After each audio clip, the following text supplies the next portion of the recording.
नमस्कार, आदाब, सत श्री अकाल। आप लोगों का मेरे चैनल पे स्वागत है। उम्मीद है आप लोग अच्छे होंगे और अपने परिवार का ख्याल रख रहे होंगे। आज की कहानी है पंजाब के झंझोआ गांव की। झंझोआ गांव में दो दोस्त थे, सुखविंदर और कुलदीप। दोनों अच्छे दोस्त थे और दूर के रिश्ते में दोनों भाई भी लगते थे। कुलदीप बड़ा घर के था और सुखविंदर उतना खास नहीं था।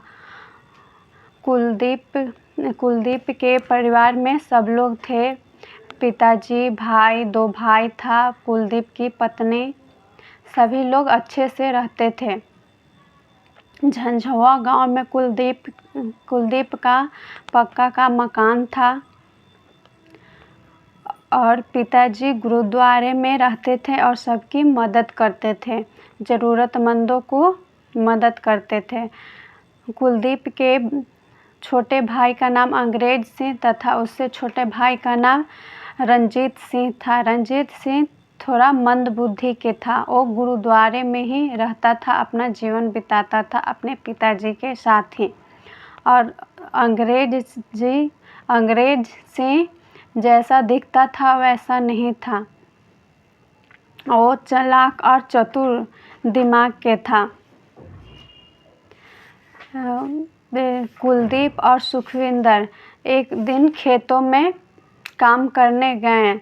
खेतों का काम निपटा कर सुखविंदर सिंह ने दोपहर का खाना खाने के लिए घर जाने से पहले जानवरों के कमरे में जाकर उनका चारा वगैरह देख लिया करता था और फिर घर के लिए निकलता था, पूरी तरह संतुष्ट होकर। और घर के लिए चल पड़ा। उसके खेत के कुछ ही दूर पर कुलदीप के भी खेत था।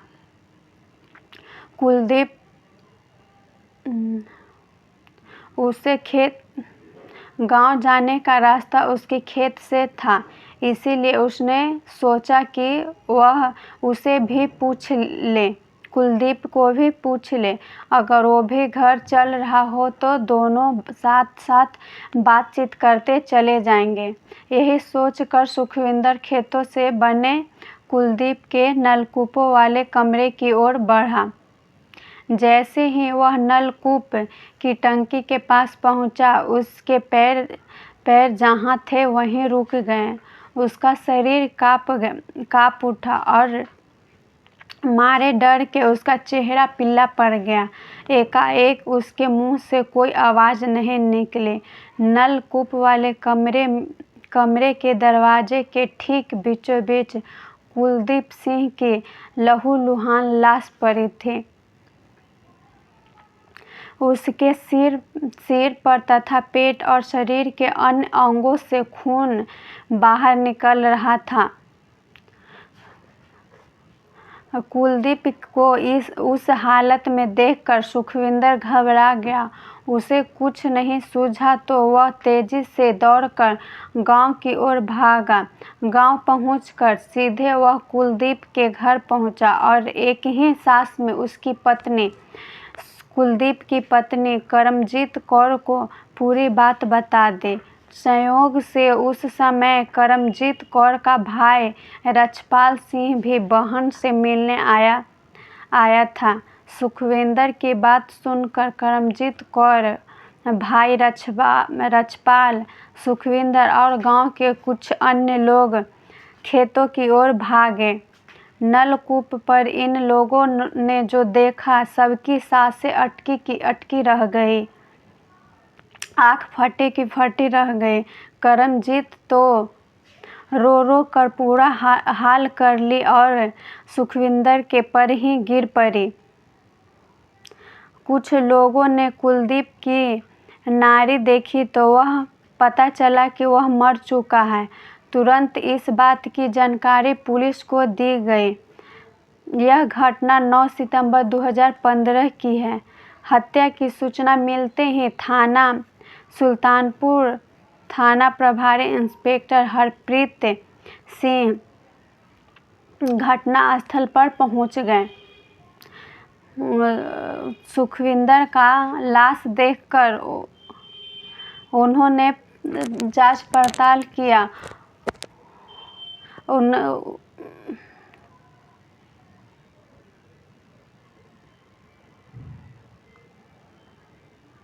हरप्रीत सिंह ने लाश का गहराई के निरीक्षण किया और मृतक के सिर और पेट पर चोट के गंभीर निशान नजर आए।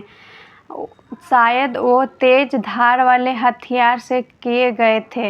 यही गंभीर चोट के कारण मौत हो गई। उन्होंने आसपास का भी निरीक्षण किया कि शायद कोई ऐसी चीज मिल जाए जिसकी मदद से लाश का पता चले आखिर कौन मारा। लाश को पोस्टमार्टम के लिए भेज दिया गया। हरप्रीत सिंह भी थाने आ गए। उन्होंने मृतक की पत्नी करमजीत कौर की ओर से कुलदीप सिंह की हत्या का मुकदमा अज्ञात लोगों के खिलाफ दर्ज कर दिया। इसके बाद इस अंधे कत्ल के खुलासे के लिए हरप्रीत सिंह, उसकी पत्नी कुलदीप की पत्नी अमरजीत कौर से पूछताछ करना शुरू कर दिया कि कहीं दोनों में लड़ाई झगड़ा या किसी और से दुश्मनी तो नहीं थी। तो अमरजीत कौर बोलती है कि नहीं, इनका तो स्वभाव इतना अच्छा था कि किसी से लड़ाई झगड़ा या कोई दुश्मनी नहीं था, पता ना कौन कर दिया। फिर पुलिस का शक हुआ कि कहीं ये अवैध संबंध का कारण तो नहीं। तो आसपास के लोगों से पूछताछ की कि दोनों कुलदीप कौर और अमरजीत कौर का चरित्र कैसा है, दोनों में कोई जैसा नाजायज संबंध तो नहीं। तो लोगों ने बताया कि नहीं, दोनों साफ सुथरे अच्छे लोग हैं, कोई ऐसा बात नहीं है। कुलदीप तो ज़्यादातर अपने खेतों में ही समय बिताता था, खाना पीना खाया और खेतों में ही रह गया। इस सब के लिए उसके पास टाइम ही कहाँ था।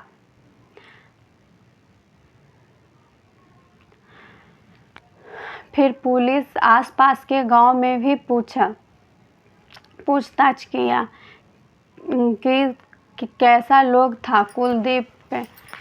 तो पास के गांव में भी उसके सब लोग बड़ाई ही किए, कोई ऐसा कुछ बात नहीं सामने आया जिससे हत्यारे का पता चल सके। फिर पुलिस ने अमरजीत कौर पर 2 जासूस लगा दिए कि शक के दौर पर कि कहीं पत्नी ही अपने पति का कत्ल तो नहीं करवा दी। 2-3 दिन हो गए, कोई सुराग नहीं मिला, कुछ पता नहीं चला। फिर पुलिस ने कुलदीप की भाई अंग्रेज सिंह के पीछा किए, उसके पीछे भी जासूस लगाए। तो जासूस के माध्यम से पता चला कि अंग्रेज सिंह ही ने अपने भाई का कत्ल किया।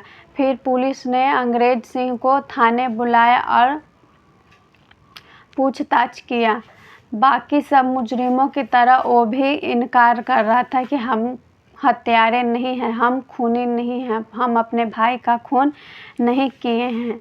फिर पुलिस ने अंग्रेज सिंह को कुछ ऐसा दिखाया जिससे अंग्रेज सिंह का आँख फटी की फटी, खुली की खुली रह गई।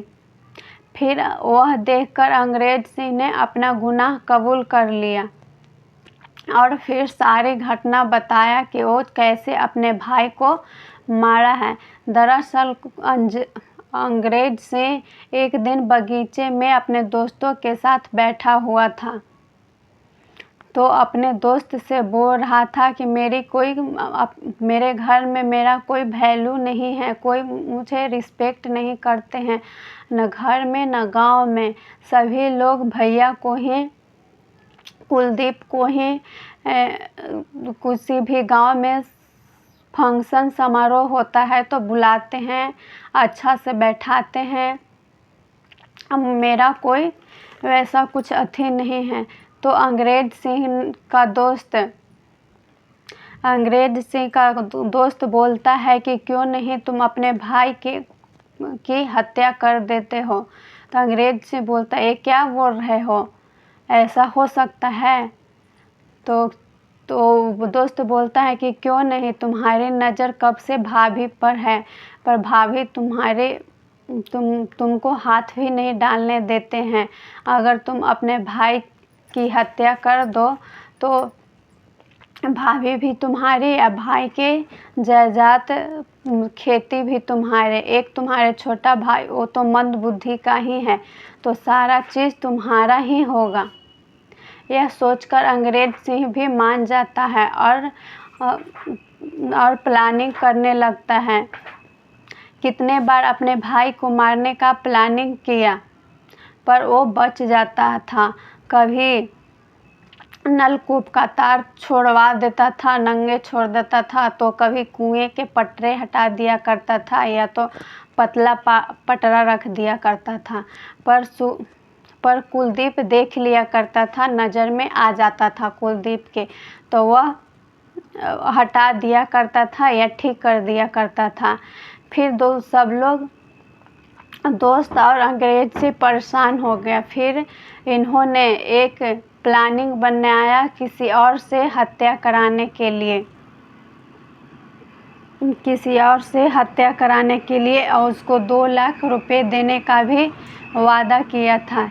1 लाख रुपया किसी से उधार मांगकर दे भी दिया था और उसे हथियार लाने के लिए कहीं दूसरा जगह भेज दिया, पर उन लोगों को हथियार नहीं मिले। तो उन लोग फिर कुछ दिन बाद आते हैं और बताते हैं कि हथियार नहीं मिले। तो तेज धार वाले हथियार से ही उन लोग कत्ल करने का प्लानिंग बनाते हैं। जब कुलदीप अपने खेत में जाता है तो नलकूप बंद करने जैसे ही गेट पर आते हैं तो वो दोनों नलकूप के पास ही रहते हैं। जैसे ही कुलदीप दरवाज़ा खोलता है नलकूप को बंद करने के लिए, वैसे ही वो लोग हमला कर देते हैं कुलदीप पर। कुलदीप अचानक देखकर वहीं गिर जाता है और उसकी मौत हो जाती है। अंग्रेज सिंह और उसके दोस्त और वो दोनों हत्यारे भी भाग जाते हैं और घर में नॉर्मल रहने लगते हैं कि जैसे कुछ हुआ ही नहीं, कुछ किए ही नहीं हैं। फिर पुलिस वो सब दोस्तों को पकड़ता है और वो दोनों हत्यारों को 2 तो पकड़ाते हैं पर 3 लोग फरार रहते हैं। इस मामले में 5 लोग रहते हैं। 5 लोग रहते हैं।